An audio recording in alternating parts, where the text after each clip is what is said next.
Hello friend, स्वागत है आपका हमारे यूट्यूब चैनल निमिज नेट एजुकेशन में। मैं शशि सोनी आप सभी लोगों का स्वागत करती हूँ और आप सभी लोगों से उम्मीद करती हूँ कि आप सभी लोग अपने प्रीवियस ईयर के क्वेश्चंस पेपर जरूर लगा रहे होंगे। ठीक है, प्रीवियस ईयर के क्वेश्चंस पेपर, ठीक है, क्योंकि प्रीवियस ईयर के क्वेश्चन पेपर लगाने से ही आपको सफलता मिलेगी। ठीक है, तो सबसे पहले आप जो भी टॉपिक पढ़िए, फर्स्ट पेपर में पढ़ रहे हैं या सेकंड पेपर में पढ़ रहे हैं, क्योंकि हमारे पास टाइम तो अब बहुत ही कम बचा है, तो कोई भी टॉपिक पढ़िए फिर उससे रिलेटेड क्वेश्चंस ज़रूर लगाइए, तभी जो आपका टॉपिक है वो क्लियर होगा। यदि आप ऐसा नहीं करते हैं तो आपका टॉपिक बिल्कुल से भी क्लियर नहीं होगा, आपको कन्फ्यूजन बहुत ज़्यादा हो जाएगी। यदि आपको हर टॉपिक से अपनी कन्फ्यूजन को दूर करना है तो सबसे पहले आप कोई भी टॉपिक पढ़िए, उससे रिलेटेड जो भी आपके यूजीसी नेट में क्वेश्चन आए हुए हैं उनको सॉल्व कर लीजिए, तो आपका क्या होगा, टॉपिक मजबूत हो जाएगा। ठीक है, कम से कम एक टॉपिक मजबूत हो, दो टॉपिक मजबूत हो, लेकिन मजबूत होना चाहिए। मान लीजिए अपने सारे टॉपिक पढ़ लीजिए और सभी जगह कन्फ्यूजन है तो आपको कुछ नहीं हो पाएगा। ठीक है, मान लीजिए टाइम तो बहुत ही कम बचा हुआ है, 16 सितंबर से यदि हमारे एग्ज़ाम होते हैं तो टाइम बहुत कम बचा हुआ है। वैसे सभी लोग बोल रहे हैं एग्ज़ाम नहीं होंगे। देखिए, ये बात की बात है, एग्ज़ाम होंगे कि नहीं होंगे ये हम डिसाइड नहीं करेंगे, ये गवर्नमेंट डिसाइड करेगी या यूजीसी ग्रांट कम्युनिकेशन डिसाइड करेगी, एनटीए डिसाइड करेगा। ठीक है, तो वो बाद में देखेंगे। हमारा काम क्या है, हमको पढ़ाई करना है और अपने टॉपिक मजबूत करना है। एग्ज़ाम अभी होता है या कुछ टाइम बाद होगा, पढ़ना तो हमको पड़ेगा ही, तो आप अपनी पढ़ाई को मजबूत रखिए। ठीक है, तो हम बात करते हैं, हमारा कल यूनिट 6 चल रहा है, पार्ट सी चल रहा है। पार्ट सी में जो हमने कल बात की थी अपनी, आपको राजलिक सांख्यिकी और गैर राजलिक सांख्यिकी बताई थी, पैरामीट्रिक टेस्ट और नॉन पैरामीट्रिक टेस्ट की बात की थी। ठीक है, अगला टॉपिक है आपके सिलेबस में अनुमानिक डाटा विश्लेषण और सांख्यिकीय तकनीकी का उपयोग। ठीक है, और विवेचन। अनुमानिक डाटा विश्लेषण, ठीक है, अनुमानिक डाटा विश्लेषण। ठीक है, तो अनुमानिक डाटा विश्लेषण क्या होता है, इसी के अनुमानिक डाटा विश्लेषण होता है, एक होता है वर्णनात्मक डाटा विश्लेषण। ठीक है, वर्णनात्मक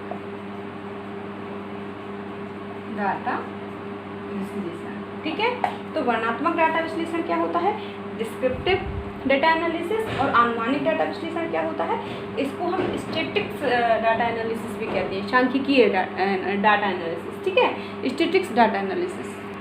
ठीक है, इसको सैम्पलिंग स्टैटिक्स भी कहते हैं कि सैंपल के द्वारा जो हम सैंपल चुनते हैं। मान लीजिए अनुमानिक डाटा विश्लेषण क्या होता है, ये तो थोड़ा सा भी आप समझेंगे तो आपको समझ में आ जाएगा। और वर्णनात्मक डाटा विश्लेषण क्या होता है, डिस्क्रिप्टिव।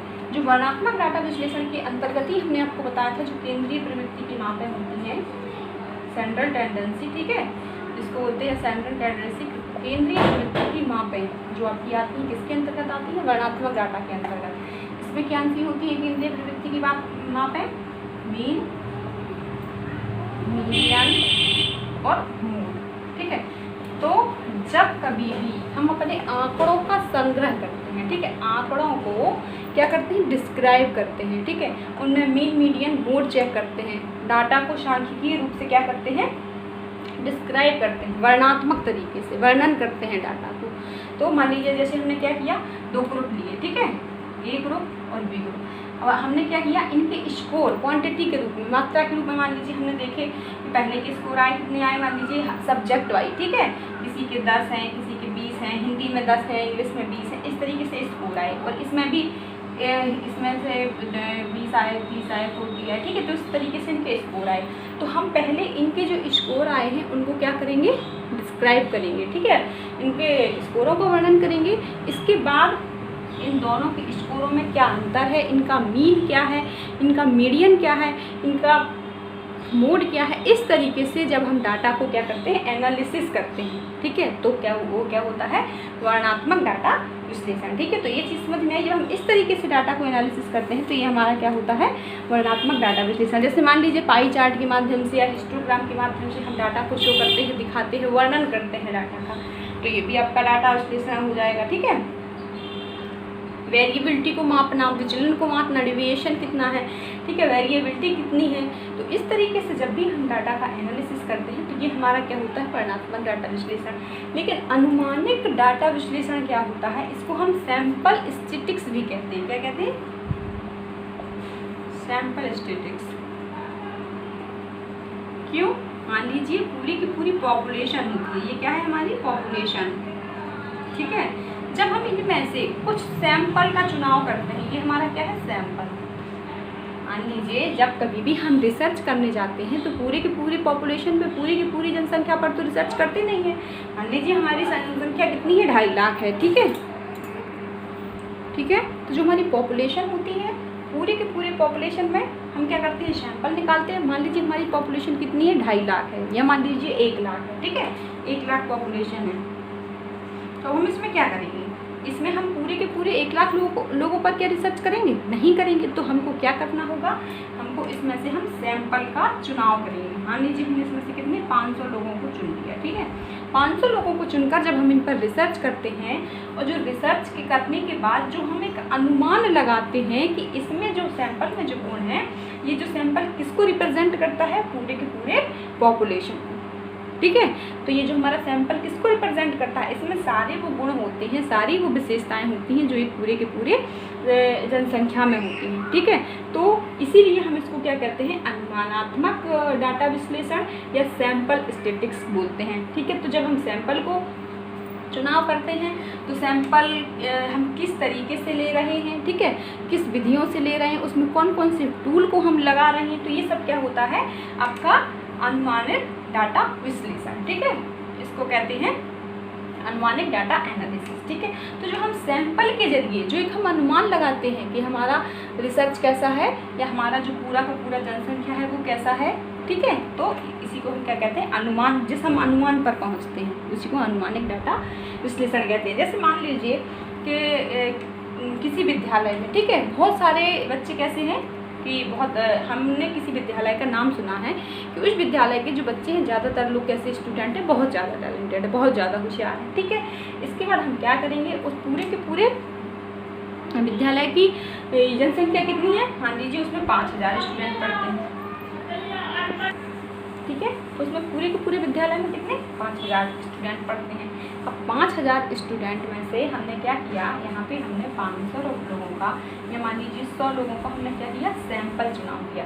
ये सैंपल या तो हम यादृच्छिक रूप से रैंडम तरीके से करेंगे, या मान लीजिए उद्देश्य अनुसार कर लेंगे, क्लस्टर तरीके से कर लेंगे, ठीक है, या अपने सुविधा के अनुसार प्रतिचयन कर लेंगे, ठीक है। सुविधा के अनुसार जो लोग हमको लगेंगे कि सही है उनको हम ले लेंगे, ठीक है।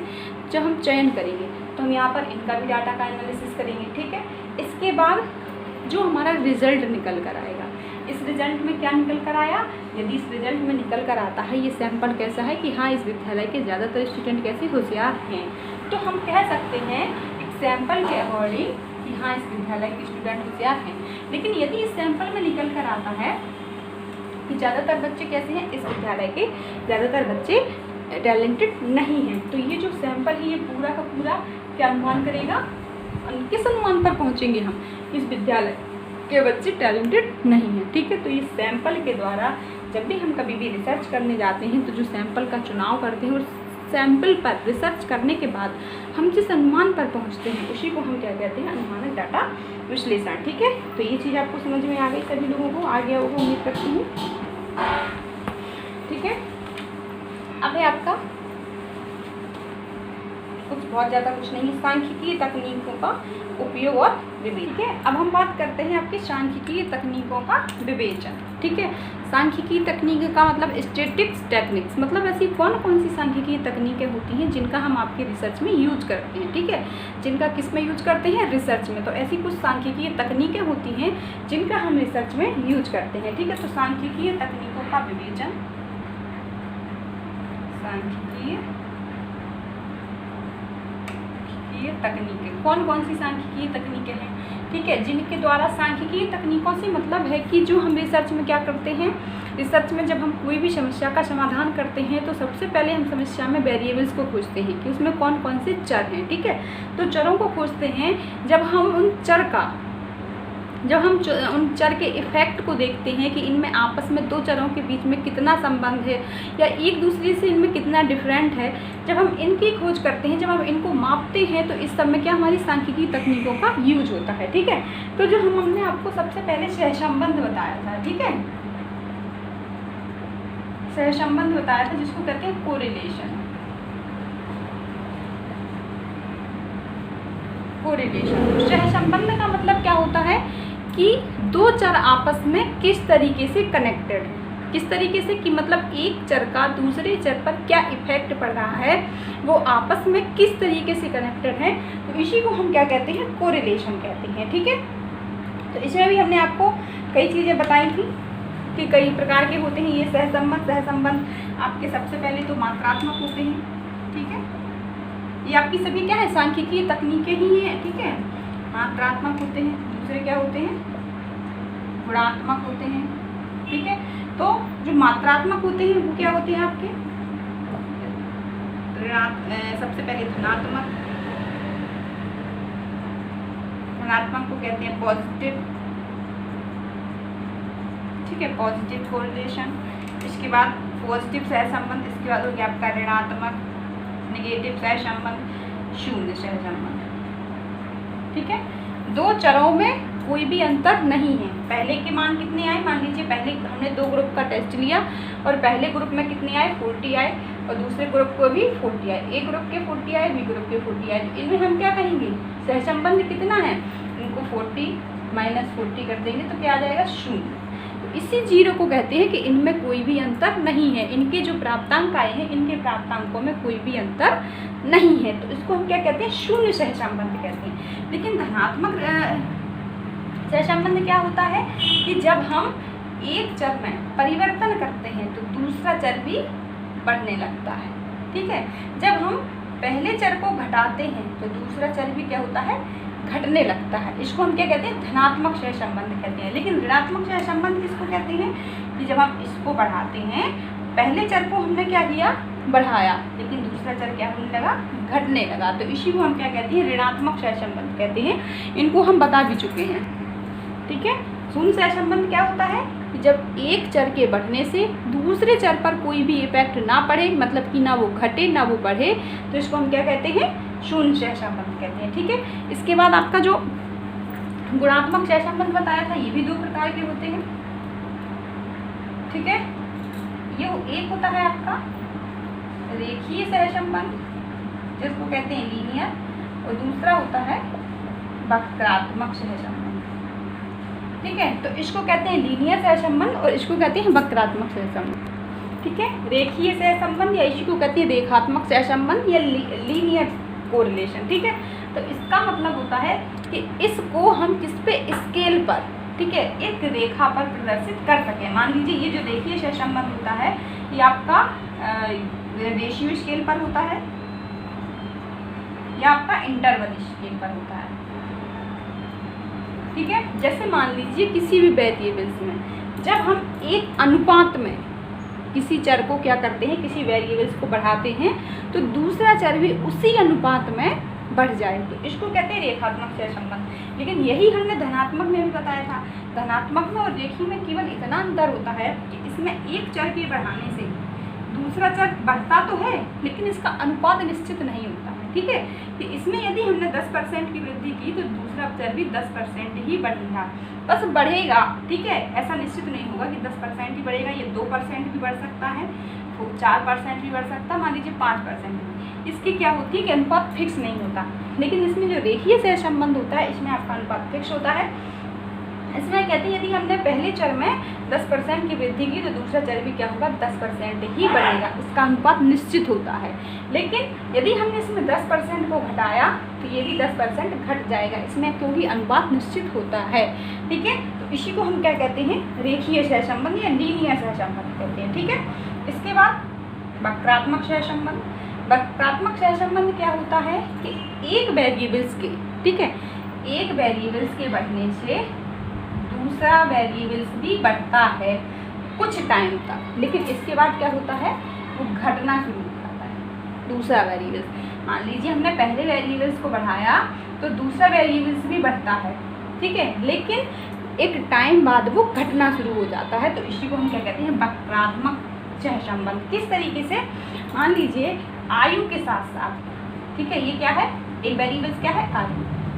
ठीक है, आयु एज के साथ साथ आपकी जो याददाश्त होती है, जो सोचने समझने की क्षमता होती है, जो स्मरण शक्ति कहते हैं जिसको, ठीक है, स्मरण शक्ति क्या है, ये दूसरा वेरिएबल्स होता है। ठीक है, एक वेरिएबल से हो गया, एक वेरिएबल से हो गया। तो आयु के साथ साथ स्मरण शक्ति भी बढ़ती है, ठीक है।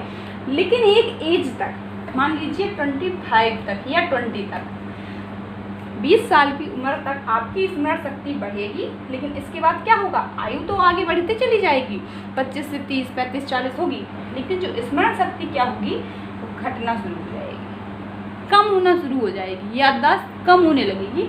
तो इसी को हम कहते हैं वक्रात्मक सहसंबंध। तो ये जो भी कोरिलेशन है, ये भी आपके किस में आ जाएंगे, सांख्यिकीय तकनीकों में, क्योंकि इनके आधार पर भी हम सहसंबंध ज्ञात करते हैं कि एक ग्रुप का दूसरे ग्रुप से क्या अंतर है, वो आपस में कितने कनेक्टेड हैं, वो एक दूसरे पर कितना इफेक्ट डाल रहे हैं। तो ये सभी चीज़ों को चेक करने के लिए जब भी हम रिसर्च करने जाते हैं, तो दो वेरिएबल्स को मापने के लिए या उनमें सहसंबंध को ज्ञात करने के लिए हम किसका प्रयोग करते हैं, सांख्यिकीय तकनीकों का, ठीक है।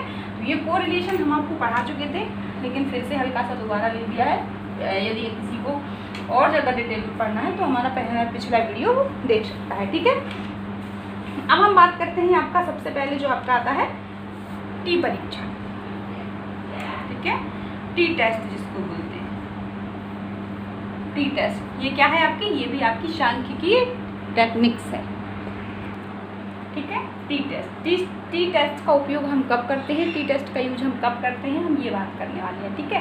तो जब टी टेस्ट का हम यूज करते हैं तो हमारे पास क्या, दो ग्रुप होना चाहिए। जब हम दो समूहों के, ठीक है, दो समूहों के माध्य की, ठीक है, माध्य की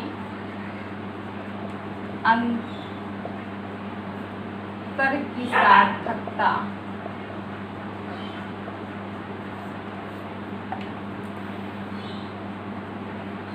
जांचने के लिए, ठीक है। जब कभी भी हमको दो समूहों के अंतर, जब दो समूहों के जो मीन होता है, मीन, माध्य का मतलब है मीन, ठीक है। जब कभी भी हम दो समूहों के माध्य के अंतर की सार्थकता को चेक करते हैं, तब हम क्या करते हैं, टी का यूज करते हैं। एग्जाम्पल देख लीजिए, जैसे मान लीजिए हमारे पास क्या है, ए ग्रुप है, ग्रुप ए और बी ग्रुप है, ठीक है। अब पहले ग्रुप को हमने क्या पढ़ाया, मान लीजिए पहले ग्रुप को हमने प्रदर्शन विधि से पढ़ाया, ठीक है, प्रदर्शन विधि से पढ़ाया।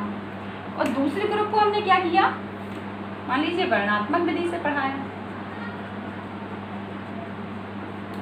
या लेक्चर विधि से पढ़ा दिया, ठीक है। लेक्चर विधि, वर्णनात्मक विधि मान लीजिए, या लेक्चर विधि से पढ़ा दिया, ठीक, लेक्चर मेथड से पढ़ा दिया, ठीक है।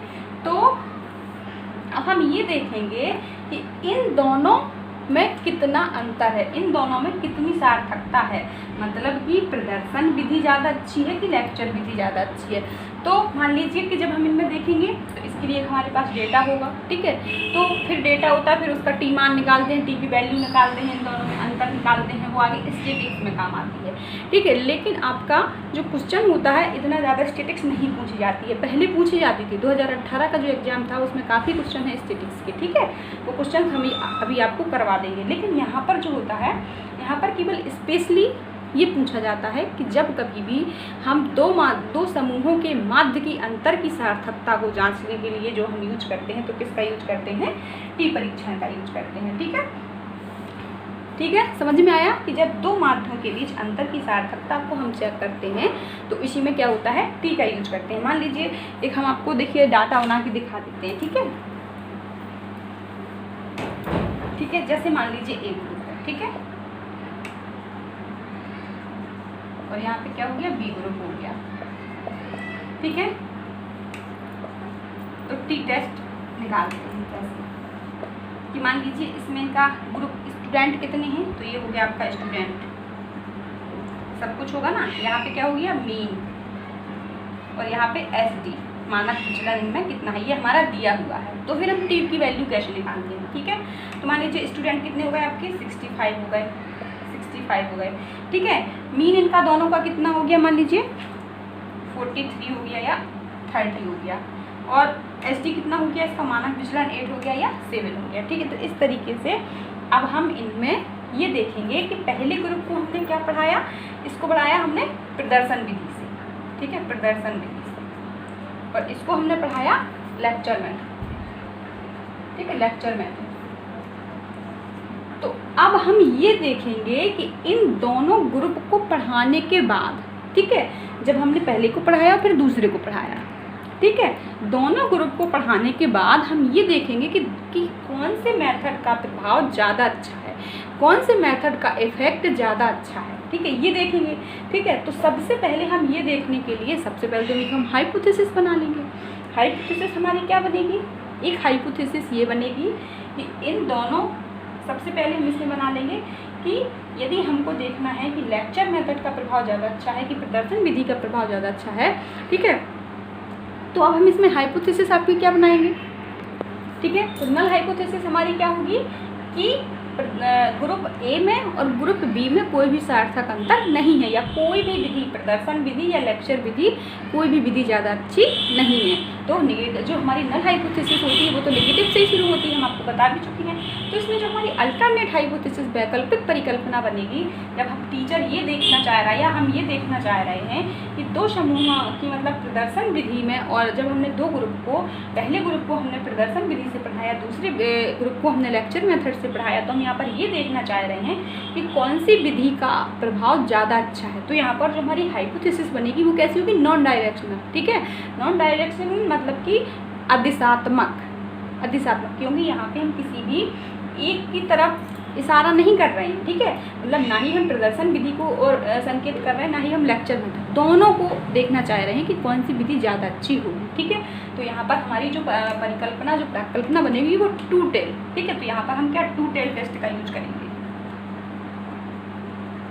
टू टेल टेस्ट का यूज करेंगे। ठीक है, क्योंकि यहाँ पर क्या है, किसी भी एक दिशा की बात नहीं हो रही है। लेकिन यदि हम यहीं पर ये कह दें कि प्रदर्शन विधि ज़्यादा अच्छी है लेक्चर मेथड की अपेक्षा, हम ये देखना चाहते हैं या ये चेक करना चाहते हैं कि लेक्चर मेथड की अपेक्षा प्रदर्शन विधि ज़्यादा अच्छी है, हम ये देखना चाह रहे हैं, या कौन सी विधि अच्छी है, लेक्चर मेथड अच्छी है या प्रदर्शन विधि अच्छी है। तो यहाँ पर यदि हम एक की तरफ इशारा करेंगे तो हमारी क्या जो हाइपोथेसिस क्या बनेगी? दिशात्मक। ठीक है, यानी one tail hypothesis, one tail hypothesis. ठीक है, तो इतनी चीज़ समझ में आई। तो यहाँ पर जब कभी भी हम इनकी मीन का अंतर निकालेंगे तो सीधा सीधा क्या कर देंगे? 33, 43 माइनस 30, तो यहाँ पे कितना आ जाएगा? 13 आ जाएगा, 13 आ जाएगा।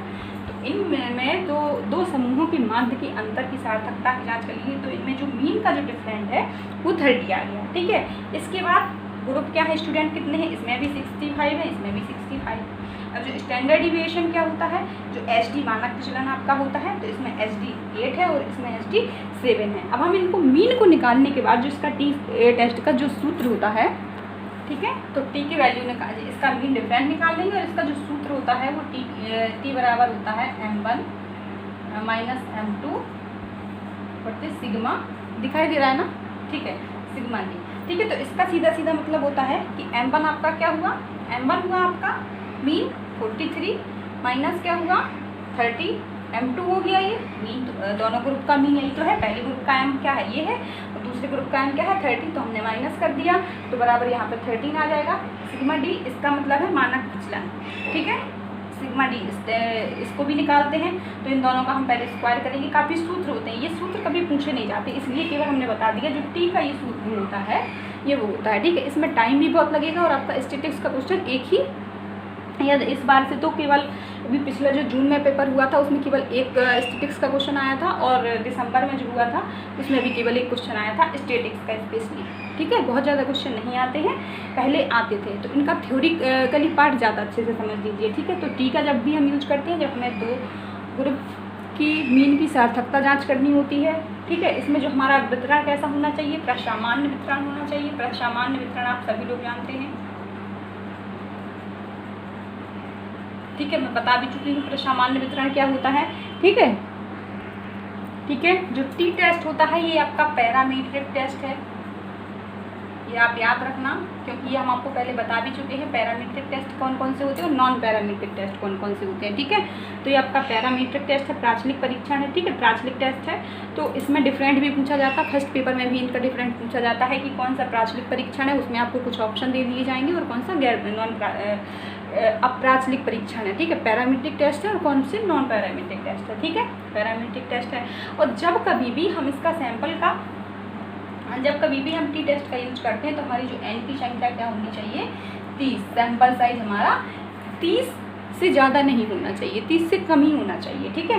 तो समझ में आया, ये केवल आपका टी टेस्ट होता है, ये इतनी चीज़ें टी टेस्ट के लिए स्पेशली होती हैं, ठीक है। अब बात करते हैं हम आपका जेड रेशियो, जेड टेस्ट क्या होता है, ठीक है, ठीक है, जेड टेस्ट या जेड परीक्षण, ठीक है।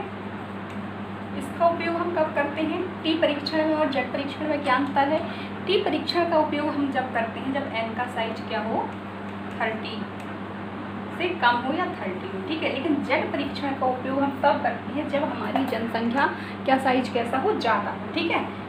एन की संख्या 30 से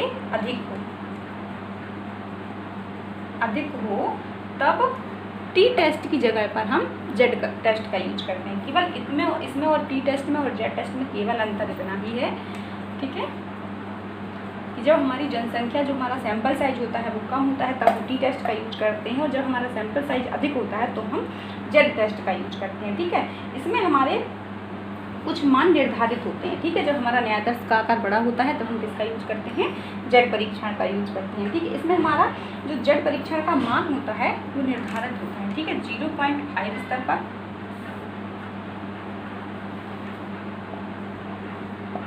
0.01 स्तर पर, ठीक है। तो 0.5 स्तर पर इसका जो मान होता है 1.96 होता है, और 0.1 स्तर पर जो इसका मान होता है 2.58 होता है। इसका मतलब है कि जब भी हम इसका सूत्र लिखते हैं, ठीक है, इसमें कौन सी चीज़ें होती है, इसका जो सूत्र होता है वो होता है Z बराबर M1 माइनस M2 अपॉन, ये सूत्र होता है, ठीक है, सिग्मा स्क्वायर 1 सिग्मा स्क्वायर 2, ठीक है, प्लस N1 M2, ठीक है। अब इसको अभी हम बता देंगे ये क्या है, किस तरीके से मानों को रखना पड़ता है। अभी जब हमने मान लीजिए किसी दो समूहों का हम तुलना करते हैं, आपको बताया था अभी हमने जो आपका डाटा बनाया था कि स्टूडेंट्स दो ग्रुप में 60-65 होते हैं, और पहले ग्रुप का जो मीन होता है आपका वो 43 होता है, या मान लीजिए वो दूसरे उसमें ग्रुप का मीन होता है वो 30 होता है, और जो मानक विचलन SD होता है, जैसे मान लीजिए अभी हमने आपको बताया था स्टूडेंट क्या थे इसमें, जो अभी हमने आपको डायग्राम बनाया था 65 ए में थे और बी में क्या थे 65 इसमें थे, ठीक है। इन दोनों का मीन क्या था, इसका शायद 43 और इसका 30, ठीक है। और मानक विचलन SD क्या था, इसमें 8 था और इसमें 7 था, ठीक है। तो इसको हमने पढ़ाया था किससे, प्रदर्शन विधि से, और इसको पढ़ाया था लेक्चर विधि से। तो अब हमको इन दो समूहों की तुलना करनी है, इनका लेकिन सैंपल साइज कितना है, ठीक है, सैंपल साइज क्या है, ज़्यादा है, ठीक है। तो हम सैंपल साइज इसमें क्या कर देंगे, और ज़्यादा कर देंगे, ठीक है, सैंपल साइज ज़्यादा है, अधिक है, ठीक है। तो हम क्या करेंगे कि ये जो हमारा M1 माइनस M2 है, तो मीन को हमने बताया था, ये जो आपका मीन क्या हो जाएगा 43 माइनस 30, तो यहाँ पे हम ये रख देंगे। इसके बाद अंडर रूट करके जो ये सिग्मा 2 का मतलब होता है आपका जो आपका SD है, ठीक है, जो आपका SD है, तो यहाँ पर क्या कर देंगे 8 का स्क्वायर प्लस ये क्या कितना है 7 का स्क्वायर, यही तो है सिग्मा 1, ठीक है, अपॉन सिग्मा 2। तो आपका 1 क्या है 8 है और दूसरा क्या है 7 है, तो इसका स्क्वायर कर देंगे बटे N1 क्या है, यहाँ पर सैंपल साइज के स्टूडेंट क्या है N1, सैंपल का साइज क्या है 65 है, तो यहाँ पर 65 कर देंगे और यहाँ पे क्या कर देंगे N2 कर देंगे, तो N2 की संख्या भी 65 है, ठीक है। इसके बाद इसको इस तरीके से, और M1 क्या था आपका M1 43 माइनस 30, इस तरीके से हम आपका जेड स्कोर निकाल लेंगे, ठीक है। तो ये निकालते हुए कभी पूछा नहीं जाता है, लेकिन फिर भी हमने बता दिया किस तरीके से सूत्र में रखते हैं, ठीक है। तो इसकी वैल्यू जब निकालने के बाद, जब हम पूरा सूत्र पर रखने के बाद आंकड़े हमारे सामने होते हैं, जब हम इनकी वैल्यू निकालते हैं, वो वैल्यू निकालने के बाद यदि हमारी वैल्यू, ठीक है, 0.5 स्तर पर, ठीक है, 0.5 स्तर पर इसकी वैल्यू क्या होती है, 196 से कम आती है या 196 से ज़्यादा आती है, ठीक है। यदि हमारी वैल्यू 196 से ज़्यादा आती है तो हम क्या कहेंगे, हमारी जो नल हाइपोथेसिस है, जो शून्य परिकल्पना है, वो उसको क्या हो जाएगी, रिजेक्ट हो जाएगी। मतलब कि दोनों ग्रुप में सार्थक अंतर है, दोनों विधियों में के प्रभाव में सार्थक अंतर है, ठीक है। तो हम ये कहेंगे, कह सकते हैं कि प्रदर्शन विधि या लेक्चर विधि से ज़्यादा अच्छी है, या कह सकते हैं लेक्चर विधि प्रदर्शन विधि से ज़्यादा अच्छी है, ठीक है। तो एक एग्जाम्पल ये भी होता है कि जब यहाँ पे मीन जिसका ज़्यादा होगा तो वो ज़्यादा अच्छी मानी जाएगी। तो मान लीजिए इसकी 43 मीन है, तो यहाँ पर यदि इसकी वैल्यू 196 आई तो हम कहेंगे 0.5 स्तर पर हमारी शून्य परिकल्पना क्या हो जाएगी, रिजेक्ट हो जाएगी। क्योंकि शून्य परिकल्पना में क्या था कि इन दोनों में सार्थक अंतर नहीं है, यही तो था कि इन दोनों में कोई भी सार्थक अंतर नहीं है, दोनों विधियों में से कोई भी विधि अच्छी नहीं है। तो ये हमारी नल हाइपोथेसिस थी। लेकिन जब हमने वैल्यू निकाली और वैल्यू निकालने के बाद यदि हमारी 196 आई तो क्या हो जाएगा, 196 आई तो हम कहेंगे हमारी शून्य परिकल्पना क्या हो जाएगी, एक्सेप्ट हो जाएगी। मतलब दोनों में सार्थक अंतर नहीं है। लेकिन वैल्यू 196 से ज़्यादा अगर आती है तो हम कहेंगे, मान लीजिए हमारी वैल्यू कितनी आ गई, 9.86 आ गई, तो ये वैल्यू इससे ज़्यादा हो गई, तो हम कहेंगे कि हमारी जो हाइपोथेसिस है वो हमारी 0.5 स्तर पर हमारी नल हाइपोथेसिस रिजेक्ट हो जाएगी, अस्वीकार हो जाएगी। इसका मतलब होगा कि दोनों ग्रुप में समान अंतर है। नल हाइपोथेसिस क्या थी, कोई अंतर नहीं है, लेकिन वैल्यू क्या बता रही, समान अंतर है। और यही इस जगह पे यदि हमारी वैल्यू क्या 2.58 से भी मान लीजिए ज़्यादा है, तो जब कभी भी हमारी जो शून्य परिकल्पना 0.5 स्तर पर रिजेक्ट होगी तो 0.5 स्तर पर तो अपने आपके, तो जब हमारी हाइपोथेसिस 0.1 स्तर पर रिजेक्ट होती है तो 0.5 स्तर पर तो अपने आप रिजेक्ट हो जाएगी, क्योंकि ये वैल्यू ज़्यादा बड़ी होती है। जब इसका हम आपको वो भी बता चुके हैं कि 99 बार क्या आया, सार्थक आया, लेकिन एक बार क्या आ गया, उसमें अंतर आ गया। तो 99 बार जो हमारी विश्वास स्तर था क्या था, सही था, कॉन्फिडेंस लेवल हमारा सही था कि 99% हमारी दोनों हाइपोथेसिस में क्या है, कोई सार्थक हैं, ठीक है, सार्थक हैं, कोई अंतर नहीं है, तो ये आ जाएगा। और यदि 0.5 स्तर पर आता है तो इस तरीके से आपकी हाइपोथेसिस रिजेक्ट और एक्सेप्ट होती है जी। ये आपकी ये क्या है, आपकी टेबल वैल्यू, जिसको बोलते हैं किताबी मान। ये वैल्यू आपकी किताबी मान बोलते हैं, टेबल वैल्यू। ये वैल्यू आपको निकालनी नहीं पड़ती है, ये आपकी 0.5 स्तर पर आपकी 196 ये वैल्यू होती है, और 0.01 स्तर पर आपका 2.58 किताबों में दिया होता है, ठीक है। जब हम स्कोर निकालते हैं और यदि हमारी वैल्यू इनसे ज़्यादा आती है तो हमारी हाइपोथेसिस रिजेक्ट हो जाती है, मतलब गलत हो जाती है, हम कहते हैं सार्थक अंतर है, ठीक है।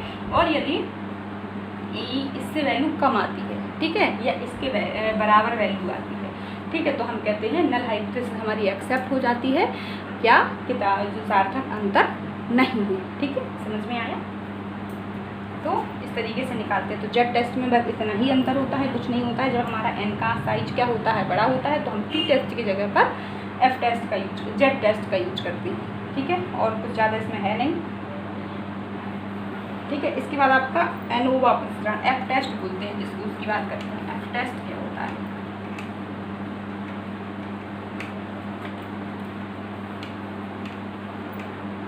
ठीक है, एफ टेस्ट, ठीक है, एफ टेस्ट जिसको एनोवा कहते हैं, ठीक है, एनोवा कहते हैं, ठीक है। इसको किसने दिया था, फिशर ने दिया था, इसीलिए इसका नाम, फिशर के नाम पर ही इसका नाम एफ टेस्ट पड़ा है, ठीक है। इसको प्रसरण विश्लेषण भी कहते हैं, प्रसरण विश्लेषण।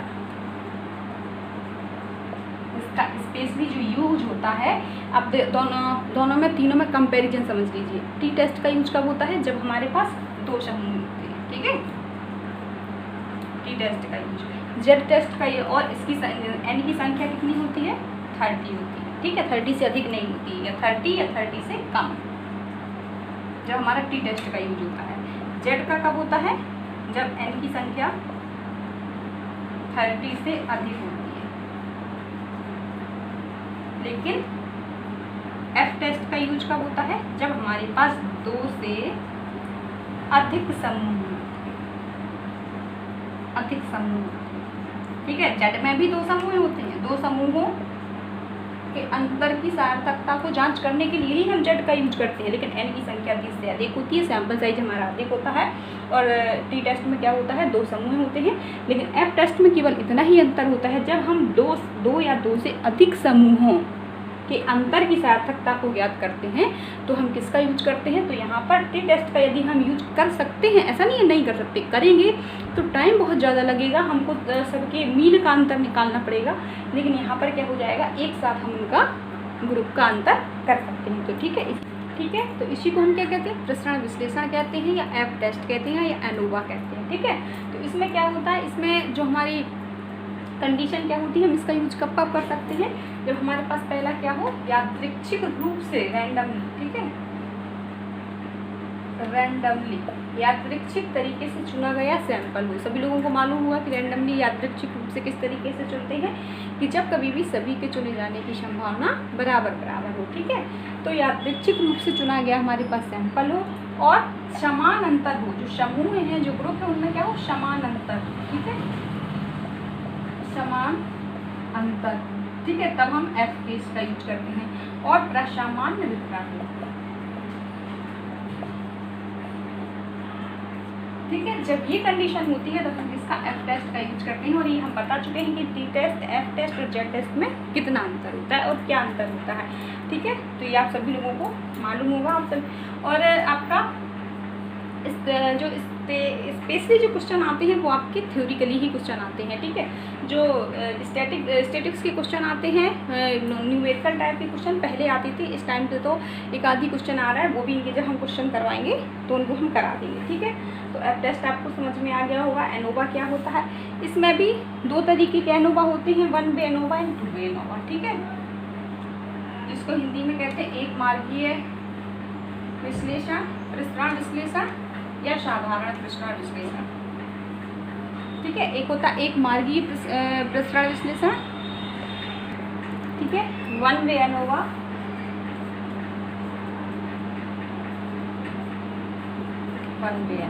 ठीक है। ये क्या होता है, इस प्रकार की प्रसरण का यूज हम कब करते हैं, 1 वे एनोवा का यूज हम कब करते हैं, इसको हिंदी में कहते हैं एक मार्गीय प्रसरण विश्लेषण। ठीक है, एक मार्गीय प्रसरण विश्लेषण, इसका यूज हम कब करते हैं, जब कभी भी जो हमारा सैंपल होता है, सैंपल को स्वतंत्र चर के आधार पर, ठीक है, किसके आधार पर, स्वतंत्र चर के आधार पर हम समूहों में विभाजित करते हैं। केवल स्वतंत्र चर क्या होता है, एक स्वतंत्र चर, ठीक है, एक स्वतंत्र चर के आधार पर। ठीक है, स्वतंत्र चर हमारा एक ही होता है, जब कभी भी हम किसी भी एक स्वतंत्र चर के आधार पर विभिन्न समूहों में विभाजन करते हैं, विभिन्न जो अपना सैंपल होता है, सैंपल को विभिन्न समूहों में विभाजित करते हैं, तो इसको 1 वे एनोवा कहते हैं। ठीक है, यादृच्छिक रूप से, लेकिन इसमें यादृच्छिक विधि का यूज करते हैं, जो तो हम आपको पहले ही बता चुके हैं।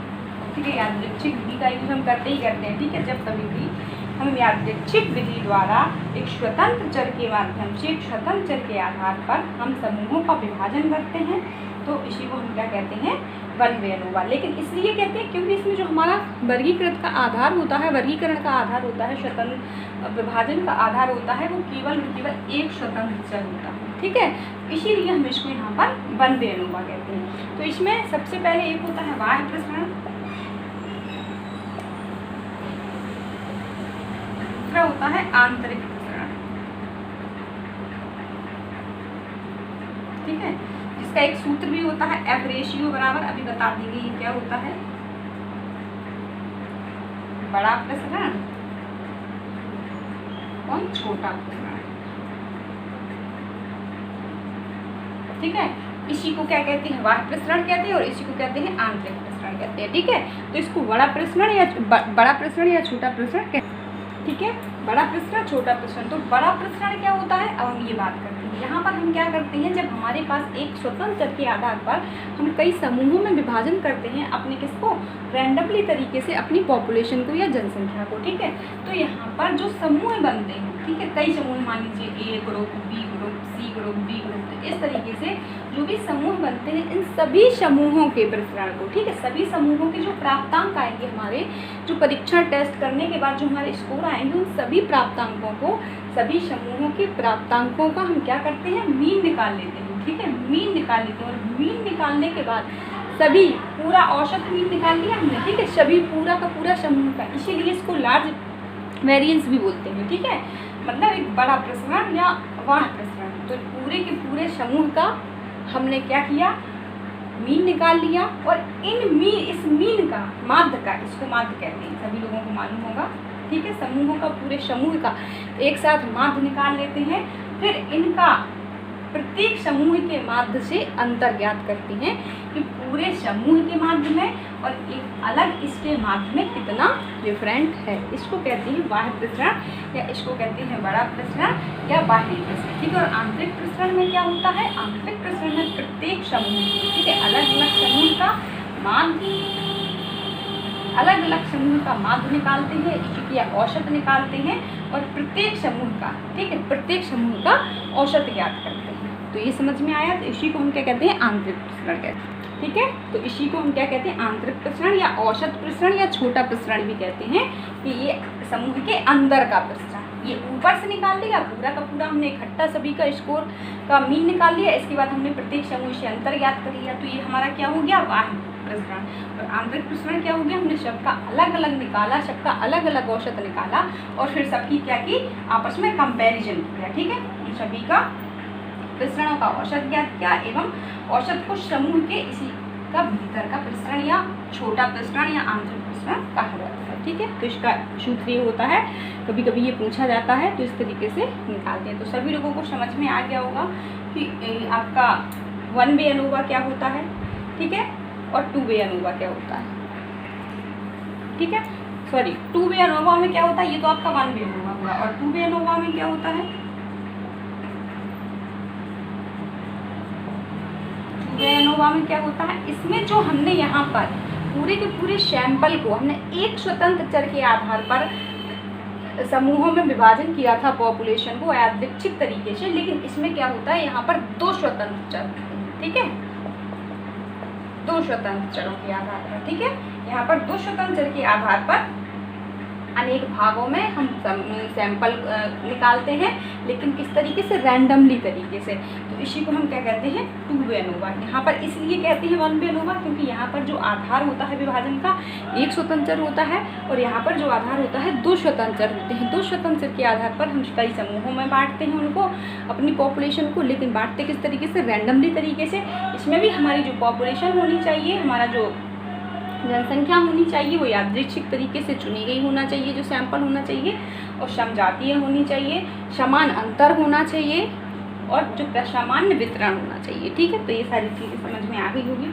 तो इसी को हम एफ रेशियो या प्रसरण विश्लेषण या एनोवा कहते हैं, ठीक है, सभी लोगों को समझ में आ गया होगा। इसके बाद आपका आता है, इसको एनोवा को हमने आपको बताया था, ये फिशर में दिया था, ठीक है, फिशर के नाम पर ही इसका नाम एफ टेस्ट पड़ा है, ठीक है। क्योंकि क्वेश्चन अभी जो भी क्वेश्चन आए हुए हैं मैं आगे करवा दूंगी, तो सारी चीज़ें क्लियर हो जाएंगी, ठीक है। अगला आपका है काई वर्ग परीक्षण, काई वर्ग परीक्षण, ठीक है। अगला आपका है काई वर्ग परीक्षण। इसका जो श्रेय दिया जाता है, इसकी स्थापना की थी कार्ल पियर्सन ने की थी, कार्ल पियर्सन ने की थी। काई वर्ग परीक्षण में जो हमारे आंकड़े होते हैं, जो हमारा डेटा होता है, वो किस में होता है, संख्याओं में होता है, ठीक है, संख्याओं में होता है, संख्याओं में होता है। दूसरी चीज, यहाँ पर हम ये चेक नहीं करते कि मान लीजिए 2 समूह हैं, ठीक है, ए और बी, ठीक है, इसके मान लीजिए 80 नंबर आए और इसके मान लीजिए 70 नंबर आए, तो यहाँ पर हम ये चेक नहीं करते हैं कि इसमें और इसमें कितना डिफरेंस है, ठीक है। ये नहीं देखते कि मान लीजिए हमने इसको इससे कर दिया तो 10। तो हम ये नहीं देखते कि इसमें 10 का अंतर है। जो आपका काई वर्ग परीक्षण होता है, इसमें काई स्क्वायर टेस्ट होता है, इसको किसने, कार्ल पियर्सन ने दिया था। इसमें हम ये नहीं देखते कि इसमें जो अंतर कितना है, दो समूहों के बीच कितना अंतर है या किसी भी समूह के बीच में कितना अंतर है, ठीक है। केवल और केवल हम इसमें ये देखने की कोशिश करते हैं कि जो अंतर आ रहा है वो किसी चांस की वजह से आ रहा है या इसका कोई कारण है, ठीक है। इसकी हम यहाँ पर जांच करते हैं या इसको देखने की कोशिश करते हैं, ठीक है। तो दो चरों के मध्य जो डिफरेंट है या जो अंतर आया है वो किसी चांस की वजह से आया है या उसका कोई रीज़न है या चांस की वजह से नहीं आया। केवल हम इतना देखते हैं, इसमें अंतर नहीं देखते कि कितना अंतर आया, ठीक है। इसकी जांच हम नहीं करते हैं काई वर्ग परीक्षण में, ठीक है। तो इसमें दो चीज़ें होती हैं, एक तो होती हैं आपकी प्रेक्षित आवृत्तियाँ, अभी इसको समझा देंगे, ठीक है। और दूसरी होती है आपकी प्रत्याशित आवृत्तियाँ, प्रत्याशित,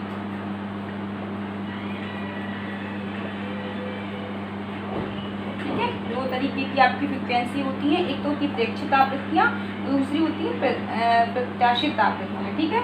ये आपकी ऑब्जर्व वैल्यू, ऑब्जर्व फ्रीक्वेंसी कह सकते हैं या वैल्यू कह सकते हैं, और ये होती है आपकी एक्सपेक्टेड वैल्यू, ठीक है। इसको फ्रीक्वेंसी भी कह सकते हैं या वैल्यू कह सकते हैं, ठीक है। तो मान लीजिए किसी परीक्षण में, ठीक है, ये आपकी ऑब्जर्व वैल्यू, ऑब्जर्व वैल्यू का मतलब है कि जब हम आंकड़े जो हमने लिए हैं, जब हम उसमें टेस्ट करते हैं तो जो हमारा निकल कर आता है वो कितना आता है, ठीक है। तो ये हो गया। और एक्सपेक्टेड हमने कितनी सोच के रखा था, ये हमारी क्या होती है, हाइपोथेसिस। हाइपोथेसिस बनाते हैं ना कि ऐसा होगा, एक्सपेक्ट करते हैं कि हम इस तरीके से होगा, जो हमारी डेटा है उसके अकॉर्डिंग हम एक्सपेक्टेड होती है ना, एक्सपेक्टेड वैल्यू हम करते हैं कि एक्सपेक्टेड वैल्यू मान लीजिए कितना हो गया, हमारा नेट का एग्जाम होगा और उसमें हमारे कितने मार्क्स आ जाएंगे, 65 आ जाएंगे, ठीक है। ये हमारी क्या है, एक्सपेक्टेड वैल्यू है। कितने में से, 150 में से, ठीक है। इसी में तो होगा 160 में से मान लीजिए 65 क्वेश्चन सही हो जाएंगे, ठीक है।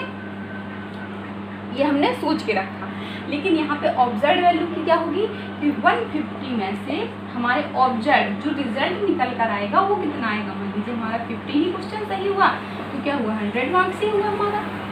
तो इसको कहते हैं। तो इसमें हम ये नहीं देखते हैं कि दो लोगों के बीच में अंतर कितना है, केवल हम चांस को देखते हैं कि ये जो अंतर आया है वो चांस की वजह से आया या चांस की वजह से नहीं आया। इसको कहते हैं काई स्क्वायर टेस्ट, ठीक है। तो इसमें आपकी जो होती है ऑब्जर्व वैल्यू होती है और एक्सपेक्टेड वैल्यू होती है, ठीक है। तो इसका जो काई स्क्वायर का जो सूत्र होता है,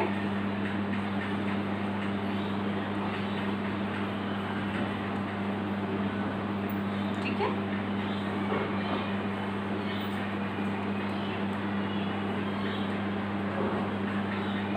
ठीक है, ये इसका सूत्र होता है। इसका मतलब होता है आपका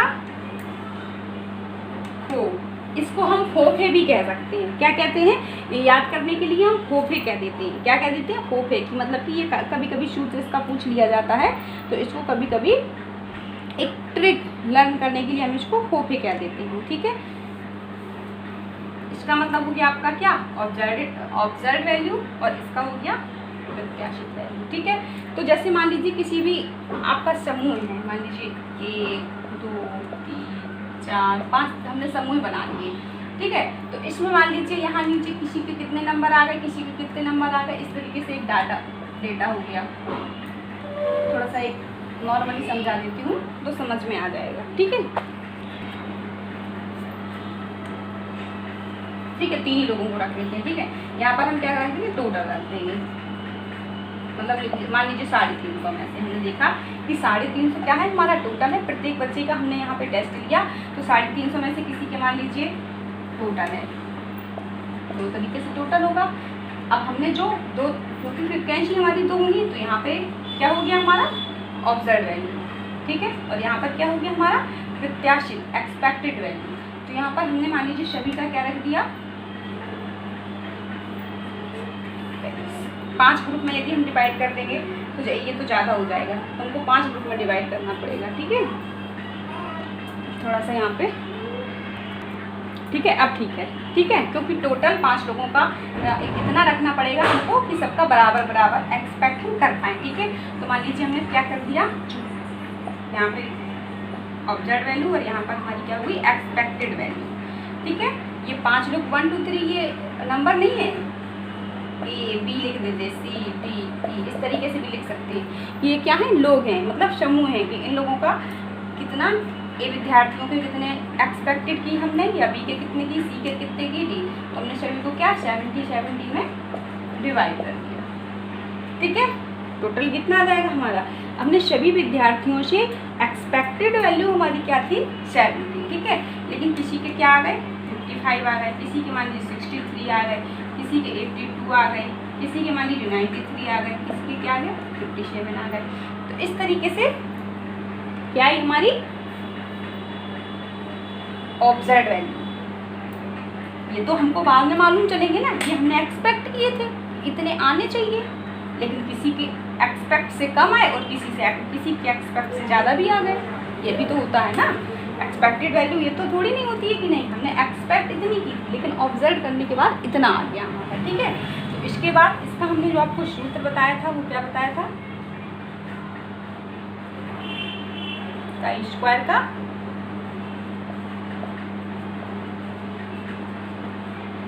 माइनस, यही तो होता है। ठीक है,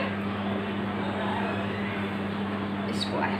ठीक है, तो अब इसमें हम क्या कर देंगे, इसमें से जो हमारी एक्सपेक्टेड वैल्यू है, एक्सपेक्टेड वैल्यू कितनी है हमारी 70 और ऑब्जर्व वैल्यू कितनी है 55, तो हम सभी को क्या कर देंगे घटा देंगे। ठीक है, तो इसमें से घटाएंगे तो कितना आ जाएगा, इसमें से घटाएंगे मान लीजिए 15 आ जाएगा, इसमें से घटाएंगे 63 में से 70 घटाएंगे तो कितना आ जाएगा 7 आ जाएगा। ठीक है, इसके बाद इसमें से घटाएंगे तो कितना आ जाएगा,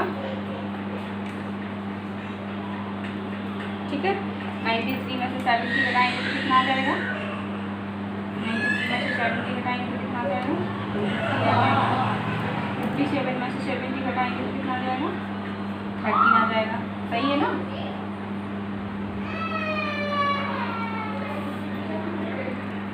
ठीक है। तो इसका होता है कि जो हमारी एक्सपेक्टेड वैल्यू होती है और जो ऑब्जर्व वैल्यू होती है उसमें से हम उसको माइनस कर देते हैं सूत्र के अकॉर्डिंग। ठीक है, तो हमारी क्या निकल कर आ जाती है, डिफरेंस निकल कर आ जाता है, इसमें इतना हुआ है। ठीक है, तो यहाँ पर इसमें से इतना सभी ग्रुपों का एक साथ निकल कर आ गया। ठीक है, लेकिन यहाँ पे हमको ये अंतर को नहीं देखना, केवल ये देखना है, केवल हम देखते किसको है, ये तो हम केवल आपको निकालने का तरीका बता रहे हैं। कभी वैसे इस तरीके से क्वेश्चन ज़्यादा आता नहीं है, लेकिन मैं बता दूँ कि किस तरीके से, केवल इसमें हमें इनके डिफरेंट को नहीं देखना, हम केवल ये देखते हैं कि इनमें जो एक्सपेक्ट हमने ये किया था और इतना आया है तो किसी चांस की वजह से आया है या चांस की वजह से नहीं आया, उसका कोई और रीज़न है। ठीक है, तो अब ये हमारा ऑब्जर्व वैल्यू है और ये हमारा एक्सपेक्टेड वैल्यू है। जब हम इसमें से माइनस कर दिया तो हमारा 15, 7, 12, 23 और 13 सबका अलग अलग निकल कर आया। ये समझ में आया आप सभी लोग को किस तरीके से आया, इसमें से हमने माइनस किया, ये हमारी जो एक्सपेक्टेड वैल्यू थी, जो हमने सोचा था कि इतना आएगा, सॉरी जो एक्सपेक्टेड वैल्यू कि इतना आना चाहिए, इतना सोचा था हमने, लेकिन आया हमारा कितना, इतना आया, तो हमने इसमें से सभी में से घटा दिया तो हमारा इतना निकल कर आया। ठीक है, अब ओपे के अकॉर्डिंग क्या हुआ, वो हमारा क्या हुआ 55 हुआ और फिर हमारा क्या हुआ इसके अकॉर्डिंग ये हुआ, तो अब इनकी दोनों का निकल कर आ गया। अब इसमें क्या ओपे का माइनस करना है, एक सूत्र ही कह रहा है, ठीक है ना, तो इसका हमने इसमें से माइनस कर दिया। अब हमको इसका स्क्वायर करना है, क्या करना है, स्क्वायर करना है, तो इसका स्क्वायर करेंगे, अब यहाँ पे जगह नहीं है तो इसका स्क्वायर करेंगे 15 का, तो आपका कितना आ जाएगा, तो 25 आ जाएगा, 7 का करेंगे तो 49 आ जाएगा। ठीक है, और 12 का करेंगे तो हमारे 144 आ जाएगा, और 23 का करेंगे तो आपका कितना आएगा,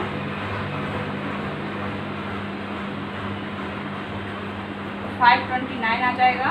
इसके बाद 13 का करेंगे तो 13 का 169 आ जाएगा। ठीक है, तो ये निकल कर आया आपका, तो ये स्क्वायर हो गया, स्क्वायर हो गया सभी का।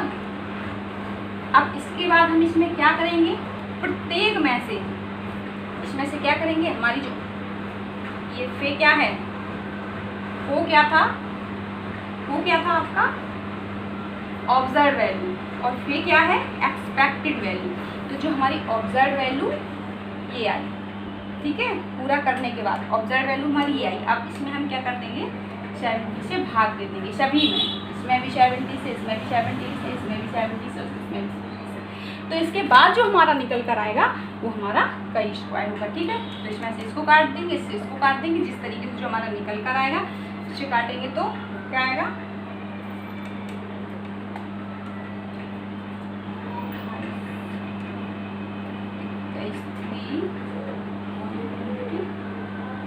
ये होगा, ये निकल कर आएगा, ठीक है। और इसका कर देंगे तो इसका भी अलग निकल कर आ जाएगा, ठीक है। तो इससे तो जाएगा नहीं, पॉइंट लगाना पड़ेगा, तो ये आ जाएगा। तो सभी के आ जाएंगे तो इस तरीके से। तो इसमें हमको केवल अंतर नहीं देखना, इस तरीके से काई स्क्वायर निकालते हैं। समझ में आ गया होगा कि काई स्क्वायर का यूज हम क्यों करते हैं और किस लिए करते हैं। इसमें जो हमारे आंकड़े होते हैं वो किस तरीके से होते हैं, संख्याओं में होते हैं, नंबर्स में होते हैं, ठीक है। यहाँ पर हम ये नहीं देखते हैं कि दो चरों में कितना अंतर है, ठीक है। दो चरों में जो रिलेशनशिप है वो किस तरीके से है, यहाँ पर हम उनकी रिलेशनशिप को नहीं मापता है काई स्क्वायर। केवल क्या देखता है कि वो जो अंतर आ रहा है वो चांस की वजह से आ रहा है कि चांस की वजह से नहीं आ रहा है, ठीक है। तो ये काई स्क्वायर हो गया, ठीक है। तो आपका ये टॉपिक पूरा हो गया। अगले वीडियो में, कल के वीडियो में हम आपको, सॉरी अभी नहीं हुआ ये टॉपिक पूरा, कुछ चीज़ें भी हैं इसमें।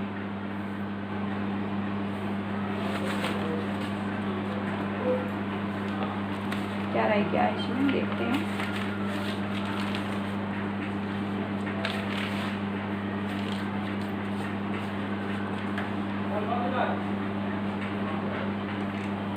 जेड परीक्षण, टी परीक्षण, वन वे नोवा, ये हो गया है आपका। काई वर्ग भी हो गया है, समानकायिकता या सामान्यकायिकता, ठीक है। गुणात्मक डाटा विश्लेषण, गुणात्मक डाटा विश्लेषण, डाटा न्यूनन तथा वर्गीकरण, वैश्लेषिक परिवर्तन, कांस्टेंट कंपैरिजन, फ्यूजन की अवधारणा, ठीक है। गुणात्मक डाटा विश्लेषण, ठीक है। तो गुणात्मक डाटा क्या होता है इसकी बात और कर लेते हैं, ठीक है।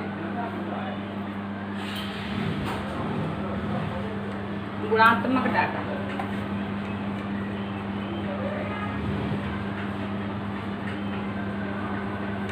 गुणात्मक डाटा जिसको कहते हैं क्वालिटेटिव,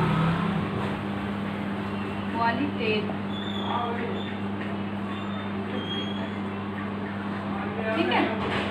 क्वालिटेटिव डाटा जिसको कहते हैं, उस प्रकार का डाटा, वो डाटा जब कभी भी हम किसी कोई ऐसी इंफॉर्मेशन, जैसे जब कभी भी हम रिसर्च करने जाते हैं तो सभी जानकारियों को हम क्या संख्याओं के रूप में नहीं लिख सकते हैं। जैसे यदि हमको किसी व्यक्ति की हाइट पता करनी है, वेट पता करना है, तो हम उसको लिख देंगे कि भाई वो व्यक्ति 50 किलो का है, तो ये संख्याओं में हो गया, ठीक है। उसकी हाइट कितनी है, 5 फुट 4 इंच है, ठीक है।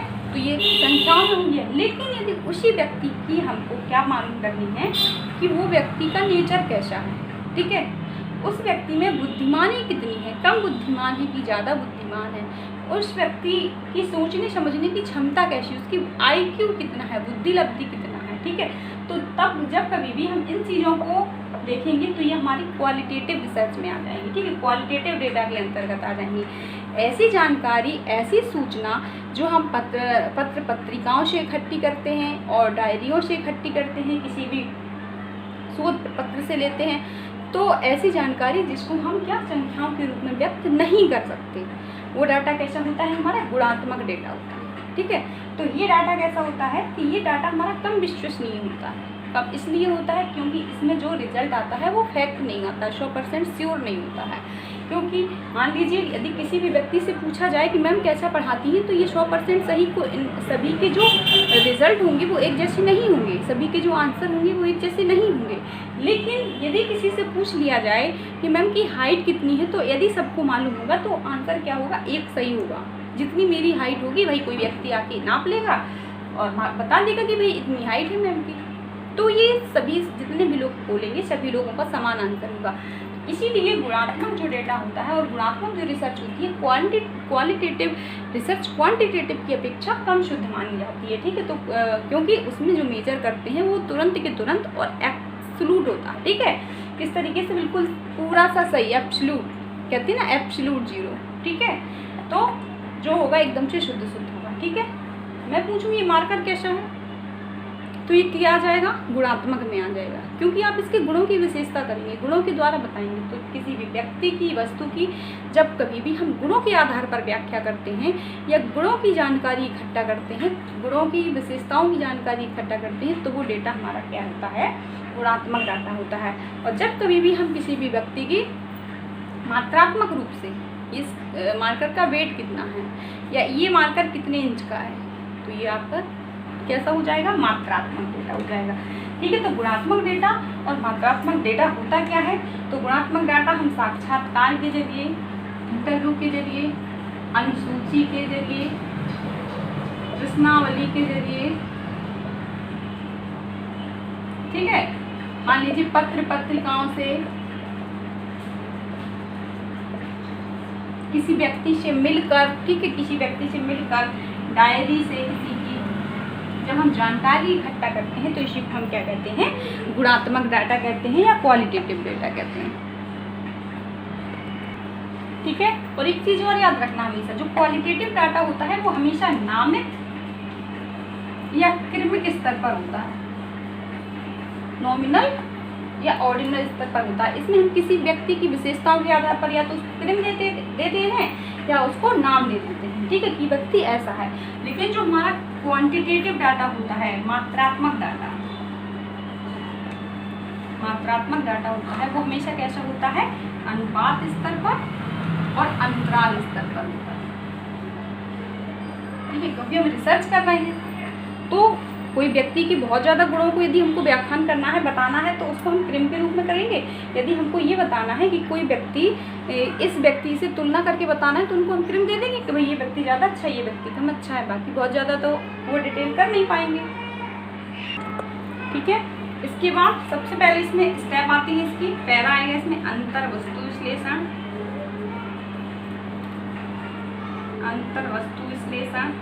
गुणात्मक डाटा के अंतर्गत आएगा, जिसको हम कहते हैं कंटेंट एनालिसिस। ठीक है, एनालिसिस। ठीक है, कंटेंट एनालिसिस का मतलब है कि जो डेटा, जो जानकारी हमको मिली है, जो जानकारी हमने इकट्ठी की है गुणात्मक रूप से, उस डेटा को इस लायक बनाना, वैज्ञानिक तरीके से, एक वैज्ञानिक तरीके से उसको बनाना कि कभी भी जब कोई भी उस पर रिसर्च करे तो सभी का जो रिजल्ट आए वो कैसा आए, समान आए।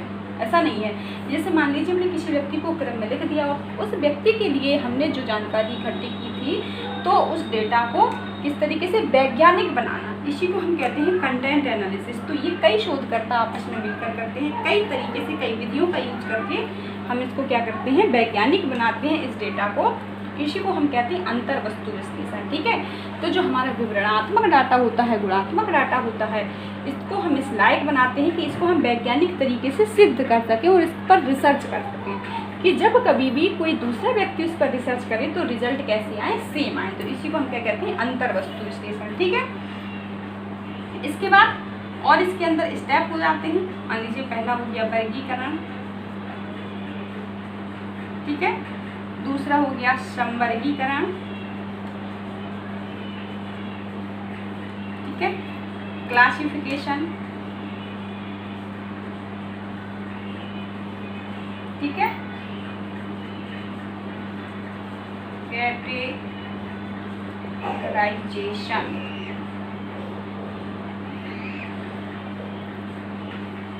मतलब कि यहाँ पर हम क्या करते हैं, डाटा को वर्गीकृत कर देते हैं। ठीक है, छोटे छोटे टुकड़ों में बांट देते हैं, वर्गीकृत कर देते हैं, जिससे क्या हो, गुणों के आधार पर किसी भी व्यक्ति को डिस्क्राइब करना या किसी भी चीज़ को डिस्क्राइब करना थोड़ा सा ज़्यादा टफ होता है मात्रात्मक डाटा के अकॉर्डिंग। एक एक छोटी छोटी चीज़ को देखना होता है हमको वहाँ पर। ठीक है, ठीक है, तो डाटा को छोटे छोटे रूप में हम इसका क्या कर देते हैं, क्लासिफिकेशन कर देते हैं, जिससे डाटा को हम और अच्छे से उसका एनालिसिस हो सके। ठीक है, दूसरा होता है वर्गीकरण, कैटेगराइजेशन। तो अलग अलग कैटेगरी में डिवाइड कर देते हैं, मतलब क्योंकि रिसर्च करना है तो डेटा ज़्यादा से ज़्यादा शुद्ध हो, क्योंकि उस पर हमको रिसर्च करनी है, तो इसके लिए हमको क्लासिफिकेशन भी करते हैं, ठीक है। इसके बाद क्या होता है, अंतर वस्तु का रेखा चित्रण। जो हमने कंटेंट का एनालिसिस किया है इसको ग्राफ के रूप में, रेखा चित्रण के रूप में दर्शाना, ठीक है, या इसको सूत्र के रूप में प्रयुक्त करना, रेखा चित्र के रूप में विश्लेषण करना, तो इसको कहते हैं अंतर वस्तु का रेखा चित्रण, ठीक है। अगला जो इसमें है आपका कंस्टेंट कंपैरिजन, ठीक है, कंस्टेंट कंपैरिजन। ये बहुत छोटी छोटी चीज़ें हैं, इनमें वैसे कुछ है नहीं, थोड़ा सा आप पढ़ लीजिएगा तो आ जाएंगे, क्योंकि टाइम बहुत कम है इसलिए मैं इसको करा दे रही हूँ। रिसर्च तो पूरी करा ही दूंगी, इसके क्वेश्चंस भी करा दूंगी, ठीक है। अगला है आपका कंस्टेंट कंपैरिजन, इंग्लिश में लिख दो सीधा, कंस्टेंट कंपैरिजन, ठीक है, कंस्टेंट कंपैरिजन विधि। इसमें क्या होता है कि जो हमने डेटा इकट्ठा किया है, ठीक है, कंस्टेंट कंपैरिजन विधि ये क्या होती है, ये किसी भी सिद्धांत को उत्पन्न करने की विधि है, ठीक है। जब कभी भी जो मान लीजिए हमारे पास डेटा है तो उसकी डाटा की पहचान करना, अन्य परिस्थितियों में वो डाटा सामाजिकरण के रूप में जो डेटा हम मान लीजिए ले रहे हैं और उस पर रिसर्च कर रहे हैं, तो आगे वो सामाजिक परिस्थिति में उसका हम एनालिसिस कर पाएंगे कि नहीं कर पाएंगे, उसके रिजल्ट को हम समान रूप से सभी के ऊपर जनरलाइजेशन कर पाएंगे कि नहीं कर पाएंगे। तो इस तरीके से इसका हम क्या कहते हैं, कंपैरिजन करते हैं, ठीक है। तो नया सिद्धांत निकल कर आता है तो इसी को हम क्या कहते हैं, कंस्टेंट कंपैरिजन कहते हैं, ठीक है। यहाँ पर जो डेटा है हमारा उसके रूप में हम क्या निर्णय ले रहे हैं, जो परिस्थितियाँ हैं वो कैसी हैं, उनकी पहचान करना, तो इन सारी चीज़ों को रखते हैं, ठीक है। बाकी इसमें बहुत ज़्यादा कुछ है नहीं, आप बुक से पढ़ लीजिएगा, ठीक है। इसके बाद है आपका कोडिंग प्रक्रिया। कोडिंग प्रक्रिया क्या होती है,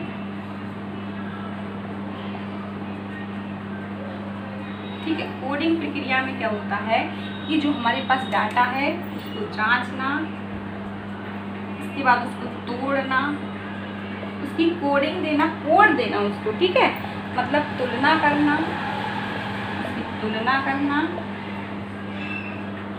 ठीक है, या उसको श्रेणीबद्ध करना, श्रेणी के रूप में करना, कोड देना। जो डाटा है उसको पहले हमने चेक किया, इसके बाद उसको छोटे छोटे भागों में उसको क्या किया, डिवाइड किया, इसके बाद हमने उसको क्या किया, कंपैरिजन किया, ठीक है, इसके बाद उसको कैटेगराइज कर दिया। तो इस तरीके से कोडिंग प्रक्रिया होती है, ठीक है, ठीक है। अगला है आपका डाटा न्यूनीकरण, ठीक है, जिसको कहते हैं डाटा न्यूनीकरण, डाटा एंड क्लासिफिकेशन, ठीक है, डाटा एंड क्लासिफिकेशन, ठीक है, क्लासिफिकेशन मतलब कि इस विधि का यूज हम तब करते हैं, डाटा का न्यूनीकरण या वर्गीकरण या डाटा एंड क्लासिफिकेशन, इस विधि का यूज हम तब करते हैं जब हमको जैसे कोई भी रॉ डाटा होता है, ठीक है, रॉ डाटा के माध्यम से हमको क्या करना हो, निष्कर्ष निकालना हो। रॉ डाटा जिसको किसको कहते हैं कि मान लीजिए पत्र पत्रिकाओं द्वारा, समाचार पत्र द्वारा,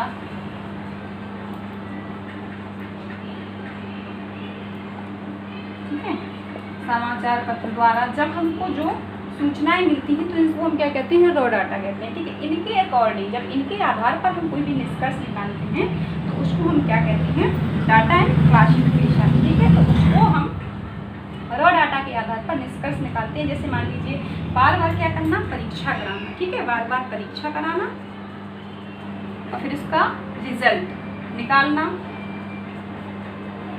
फिर उसकी तुलना करना, ठीक है, फिर हम क्या करेंगे, इनका कंपैरिजन करेंगे।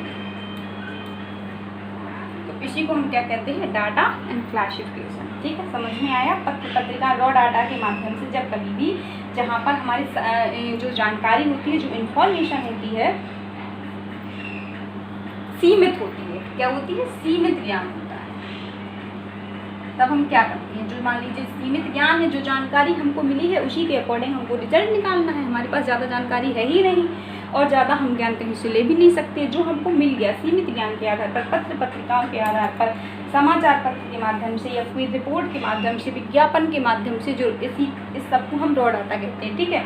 इनके माध्यम से जब हम परिणाम निकालते हैं या जो रिजल्ट निकालते हैं तो इसी को हम कहते हैं डाटा न्यूनीकरण या वर्गीकरण, ठीक है। तो ये समझ में आ गई होगी आप सभी लोगों को। तो ये गुणात्मक डाटा के या क्वालिटेटिव डाटा एनालिसिस के सारे स्टेप थे, समझ में आ गया होगा आप सभी लोगों को, ठीक है। अगला एक और आपका दिया हुआ है त्रिभुजन, ठीक है। त्रिभुजन क्या होता है? ट्रायंगुलेशन,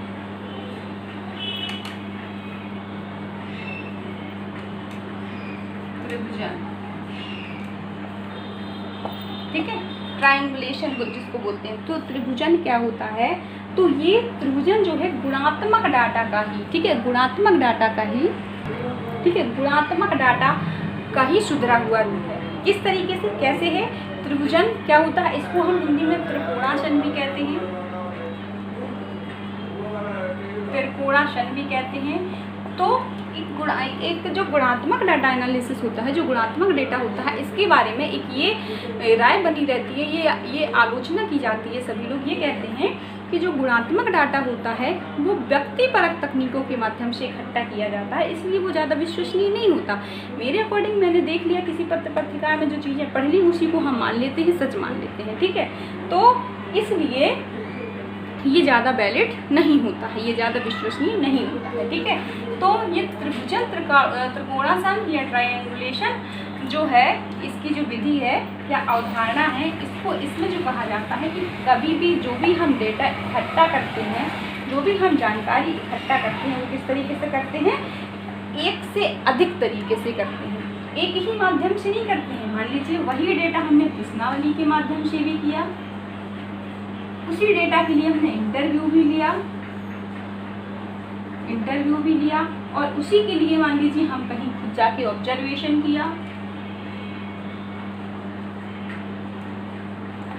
तो कई तरीके से, ठीक है। जब कभी भी हम किसी भी डाटा को एकत्र करने के लिए एक से अधिक तरीके का उपयोग करते हैं तो इसको हम क्या कहते हैं?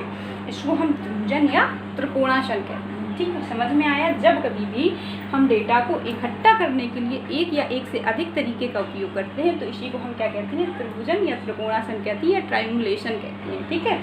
और गुणात्मक डाटा में ये कमी है कि हम केवल जो सूचना हमको मिल जाती है, इसीलिए इन्होंने कहा है कि ये विधि सबसे ज़्यादा अच्छी मानी जाती है, त्रिभुजन की अवधारणा सबसे अच्छी है, ठीक है, ट्रायंगुलेशन गुणात्मक डाटा के अकॉर्डिंग, ठीक है। और ये भी कहते हैं कि गुणात्मक डाटा में जो भी हम सोर्स करते हैं वो मालूम नहीं है विश्वसनीय है कि नहीं है।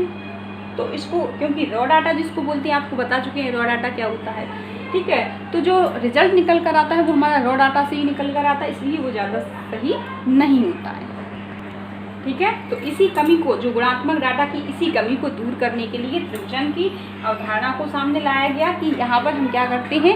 किसी भी डाटा को एकत्र करने के लिए अनेक विधियों का यूज करते हैं, कई तरीकों का यूज करते हैं, कई अलग अलग तरीके से हम डाटा को एकत्र करते हैं, ठीक है। अलग अलग विधियों का यूज करते हैं और अलग अलग पद्धति के माध्यम से जो उसका सही रिजल्ट निकालने की कोशिश करते हैं, ठीक है। कई एक ही चीज़ को कई तरीके से डिस्क्राइब करते हैं, ठीक है। तो ये समझ में आ गया, ठीक है।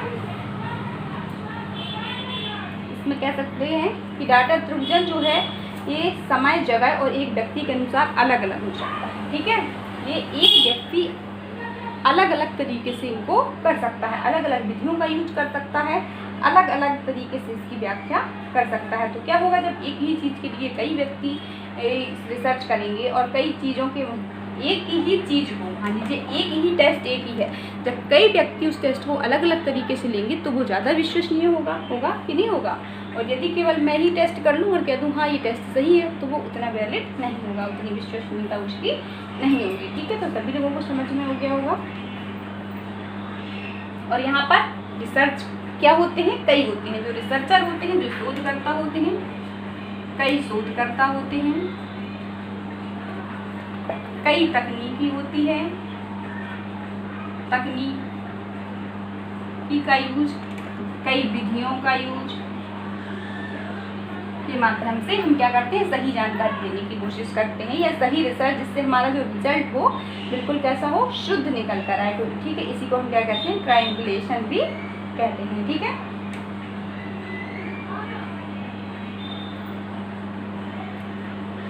ठीक है, इसमें हम एक से अधिक सिद्धांतों की व्याख्या करते हैं। ठीक है, सिद्धांतों की व्याख्या करते हैं कई सिद्धांतों के आधार पर। ठीक है, कई सिद्धांतों का यूज करते हैं। ठीक है, आंकड़े जो होते हैं, आंकड़े एकत्र करने की पद्धति का भी उपयोग करते हैं, कई पद्धति का। ठीक है, एक से अधिक पद्धतियों का उपयोग करते हैं, हम आपको बता चुके हैं, विधियों या पद्धतियों का हम यूज करते हैं। तो इसी को ट्रायंगुलेशन कहते हैं। यह हमारे सिलेबस में नया जुड़ा हुआ है, तो इसके क्वेश्चन भी आपके एक आध दो पूछे जा चुके हैं, उनको आप देख लीजिएगा या मैं आगे देख लूँगी। ठीक है, इसका कारण कौन कौन से होते हैं। ठीक है, त्रिभुजन के कौन कौन से कारण होते हैं, कब हम इसका यूज करते हैं। ठीक है, जब हमको क्या करना हो, मूल्यपरक शोध की स्थापना करनी हो, इसका हम उपयोग कब करते हैं, या इसके कारण क्या होते हैं। जब हमको मूल्यपरक